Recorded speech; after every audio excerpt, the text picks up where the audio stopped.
চলছে, এই 54 বছর যে বাড়িটার সামনে কেউ কোনো গন্ডগোল করার সাহস পায় নাই।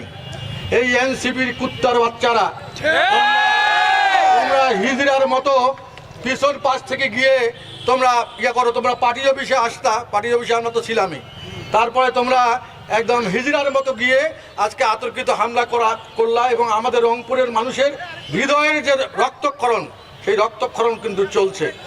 আমি বলতে চাই প্রশাসনের নির্লিপ্ততার কারণে প্রশাসন একদম কোনো কাজ করতেছে না। সারা দেশের মতো রংপুরেও কোনো প্রশাসন কাজ করছে না।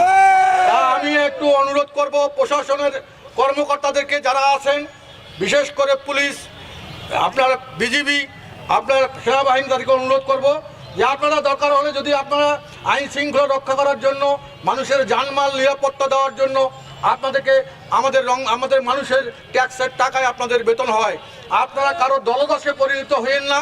কারো দলদাসে পরিণত হয়ে আজকে পক্ষপাতমূলক যে আচরণ করছেন সেটা রংপুরের মানুষকে কিন্তু ব্যথিত করছে। প্রিয় ভাইরা আমার, আপনারা যদি চান এনসিপির যদি ক্ষমতা থাকে ডিক্লেয়ার দিয়ে যদি করতে চায়, জাতীয় পার্টি প্রস্তুত আছে সব সময়।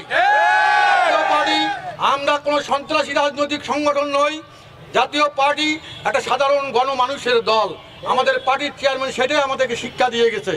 আমরা কোনো ভাঙচুর, সন্ত্রাস, চাঁদাবাজ, দখল বাণিজ্যের মধ্যে জাতীয় পার্টি কোনোদিনই ছিল না, আমরা এখনো নাই, ভবিষ্যতেও থাকবো না।